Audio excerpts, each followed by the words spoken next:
அனைவருக்கும் வணக்கம். இன்றைக்கு செய்ய போகிறது எக்லெஸ் காஃபி பிஸ்கட். அதை எப்படி செய்யலாம் வாங்க வீடியோக்குள்ளே போகலாம். வணக்கம் வியூவர்ஸ். இன்றைக்கி நான் என்ன செய்ய போகிறேன்னு சொன்னாக்கா எக்லெஸ் காஃபி பிஸ்கட் செய்ய போகிறேன். அதுக்கு தேவையான பொருட்களை இப்போ நம்ம பார்க்கலாம். நான் 160 கிராம் மர்கரீன் எடுத்திருக்கேன். 200 கிராம் கோதுமை மாவு, 40 கிராம் சோள மாவு, ஐசிங் சுகர் 100 கிராம். ஓகேவா, நான் இந்த காஃபி ஃப்ளேவர் எடுத்திருக்கேன். இது நீங்கள் கடையில் கேட்டால் கிடைக்கும். அப்படி உங்களுக்கு இது கிடைக்கலன்னு சொன்னாக்கா நீங்கள் காஃபி பவுடர் கூட பாய்க்கலாம். 1 டீஸ்பூன் எசன் வெனிலா. ஓகேவா, நான் காஃபி சிப்ஸ் எடுத்திருக்கேன். இது நீங்கள் பேக்கரி கடையில் கேட்டால் கிடைக்கும். ஓகேவா, இப்போ வாங்க ஸ்டார்ட் பண்ணலாம். மொதல் என்ன செய்ய போகிறேன்னு சொன்னாக்கா மர்கரீனை மங்கில் போட்டுக்குங்க. எப்பயும் போல் தான் மிக்சர் வச்சு நல்லா மிக்ஸ் பண்ணி அடிக்கணும். ஓகேவா, நல்லா மிக்ஸ் பண்ணி அடிங்க.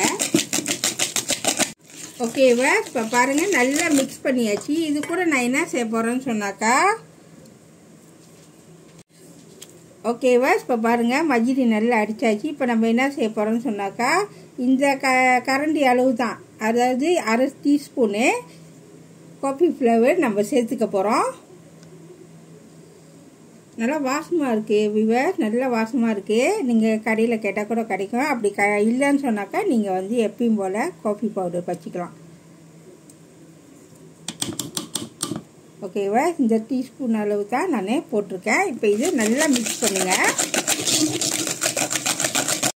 ஓகேவா, இப்போ பாருங்கள் நான் காஃபி ஃப்ளேவர் போட்டோன்னா நல்லா வாசமாக இருக்குது. உங்களுக்கு எக்ஸ்ட்ரா வேணுமா கூட நீங்கள் போட்டுக்கலாம், பிரச்சனை கிடையாது. இப்போ நான் என்ன செய்ய போகிறேன்னா எசன் வெனிலா 1/2 டீஸ்பூன் எசன் வெனிலா நான் சேர்த்துக்கிறேன். சேர்த்து நல்லா மிக்ஸ் பண்ணுங்கள். ஓகேவா, நல்லா மிக்ஸ் பண்ணியாச்சு. இப்போ நான் ஐசிங் சுகர் சேர்த்துக்க போகிறேன். உங்களுக்கு இனிப்பு எவ்வளோ வேணுமோ அது தந்தப்போ போட்டுக்குங்க. நான் 100 கிராம் எடுத்துருக்கேன். ஓகேவா, முதல்ல நல்லா மிக்ஸ் பண்ணிட்டு வாங்க. ஓகேவா, இப்போ பாருங்கள் நான் ஐசிங் சுகர் நல்லா மிக்ஸ் பண்ணிட்டேன். அப்படி உங்களுக்கு காஃபி ஃப்ளேவர் பத்தலன்னு சொன்னாக்கா வேணும் மேற்கொண்டு நீங்கள் போடணும்னு நினச்சிங்க நீங்கள் போட்டுங்க, பிரச்சனை இல்லை. அப்படி உங்களுக்கு பத்தலைன்னா நீங்கள் ஒரு 1.5 கரண்டி டீஸ்பூன் கூட நீங்கள் போட்டுக்கலாம். ஓகேவா, இப்போ நல்லா மிக்ஸ் பண்ணியாச்சு. இது கூட நான் என்ன சேர்ப்பேன்னு சொன்னாக்கா கார்ன்ஃப்ளவர் இதில் நான் சேர்த்துக்கிறேன். பொதுவாக எல்லோரும் கேட்பீங்க, என்னடா எல்லாம் தனித்தனியாக வச்சு எல்லாம் ஒன்றா சேர்க்காமல் தனித்தனியாக சேர்த்து வைக்கிறீங்கன்னு சொல்கிறீங்க. ஆனால் கண்டிப்பாக தனித்தனியாக சேர்த்து வச்சு நீங்கள் போட்டால் தான் கணக்கான அளவு வரும், கணக்காக பிஸ்கட்டும் கணக்காக செய்ய முடியும். ஓகேங்களா, ஓகேவா, இப்போ கார்ன்ஃப்ளவர் நல்லா மிக்ஸ் பண்ணுங்கள். அது கூட நான் என்ன செய்ய போகிறேன்னு சொன்னாக்கா கோதுமை மாவு சேர்த்துக்க போகிறேன். நான் சொன்ன மாதிரி தான் கோதுமை மாவு கொஞ்சம் கொஞ்சமாக போட்டு நல்லா மிக்ஸ் பண்ணணும். ஓகேவா, இப்போ பாருங்கள் நான் கோதுமை மாவு ஒன்றும் முழுசாக போடல, கொஞ்சம் கொஞ்சமாக தான் நான் மிக்ஸ் பண்ணுறேன். இங்கே பாருங்க காஃபி சிப்ஸ் நான் எடுத்துருக்கேன். இதை நான் இதில் போட போகிறேன். போட்டால் நல்லாயிருக்கும். நான் இதில் உங்களுக்கு எவ்வளோ வேணுமோ அது தந்தளப்பு போட்டுக்குங்க. நான் 2 ஸ்பூனு டேபிள் ஸ்பூன் நான் போட்டுக்கிறேன். போட்டு நல்லா மிக்ஸ் பண்ணிட்டு வாங்க. ஓகேவா, நான் 2 டேபிள் ஸ்பூன் போட்டிருக்கேன். நல்லா மிக்ஸ் பண்ணுங்கள். அப்படி உங்களுக்கு விருப்பம் இல்லை போட வேணாம்னு நினச்சிங்கன்னா பிரச்சனை இல்லை. நீங்கள் உங்களோட விருப்பம், போடுறது போடாது உங்களோட விருப்பம், இது சாய்ஸ் தான். ஓகேவா, இப்போ நல்லா மிக்ஸ் பண்ணிட்டு வாங்க. ஓகேவா, இப்போ நம்ம என்ன செய்ய போகிறோன்னா கையில் பிழைய போகிறோம். அப்படி உங்களுக்கு அந்த காஃபி சிப்ஸ் கிடைக்கலன்னு சொன்னாக்கா பிரச்சனை கிடையாது. இது நான் இதுலேயும் கொஞ்சோண்டு போட்டிருக்கேன். மேலே டெக்கரேஷனுக்கும் இது நான் பாய்ப்பேன்.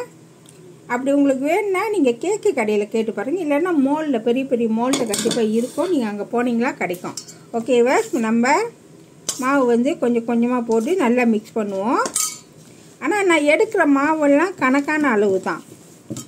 அப்படி உங்களுக்கு மாவு கொஞ்சம் தண்ணியாக அப்படி தான் இருந்துச்சுனாக்கா நீங்கள் எக்ஸ்ட்ரா மாவு கூட நீங்கள் போட்டுக்கலாம், பிரச்சனை இல்லை. ஓகேவா, நல்லா மிக்ஸ் பண்ணிட்டு வாங்க. ஓகேவா, இப்போ பாருங்கள் நான் மாவை வந்து நல்லா மிக்ஸ் பண்ணிட்டேன். அப்படி உங்களுக்கு நான் சொன்ன மாதிரி ரொம்ப சாஃப்டாக இருந்து இதாக இருந்துச்சு ஒட்டுச்சுன்னா கொஞ்சம் மாவு போட்டுக்குங்க. ஓகேவா? இப்போ பாருங்கள் நல்லா செஞ்சு முடிச்சாச்சு. இப்போ நான் ஒரு 10 நிமிஷம் மூடி வைக்க போகிறேன். ஓகேவா? இப்போ வாங்க எப்படி செய்யலான்னு உங்கள்கிட்ட காமிக்கிறேன். இப்போ நான் என்ன செஞ்சுருக்கேன், இந்த மாதிரி அச்சு தான் நான் எடுத்துருக்கேன், வெட்டுற அச்சு. இது கூட நான் 2 பிளாஸ்டிக் வைக்கிறேன். 2 பிளாஸ்டிக்கு. ஓகேவா? நான் மாவு கொஞ்சம் லேசாக தெளிச்சுட்டு அதுக்கப்புறம் மாவு நான் ஊட்ட போகிறேன்.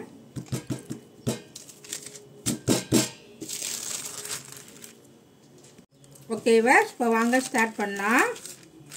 இந்த மாவு வச்சு நான் ஊட்ட போகிறேன்.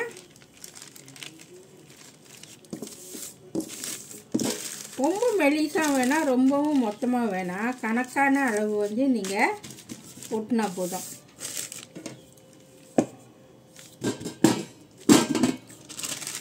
ஓகேவா? பாருங்கள் நான் ஊட்டிட்டேன்.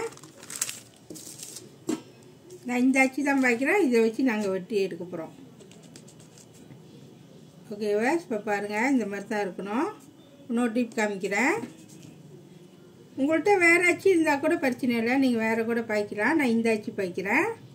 இதே மாதிரி தொடர்ந்து செஞ்சுட்டு வாங்க. ஓகேவா? இப்போ பாருங்கள் நான் செஞ்சு முடிச்சிட்டேன். இப்போ நான் அவனில் பேக் பண்ண போகிறேன். 160 செல்சியஸ் 20 நிமிஷம். அவங்கவுங்க அவனை பொறுத்து தான் டிகிரி வைக்க முடியும். ரொம்ப 2-3 பேர் அந்த கேள்வி கேட்டிருக்கீங்க. 160 செல்சியஸ் என்னோட அவனை பொறுத்து தான் நான் வச்சுருக்கேன். உங்கள் அவனு எப்படி பார்த்து நீங்கள் அதுக்கு தகுந்தாப்பில் வச்சுக்கோங்க. இப்போ நான் பேக் பண்ண போகிறது 160 செல்சியஸ் 20 நிமிஷம். ஓகேவா? இப்போ 10 நிமிஷம் அவனு சூடு ஏறிடுச்சு. இப்போ நம்ம பிஸ்கட் வைக்க போகிறோம். வச்சுட்டு 160 செல்சியஸு நான் 15 நிமிஷம் வைக்கிறேன். ஓகேவா? திறந்து பார்க்கலாம். வெந்துருச்சு.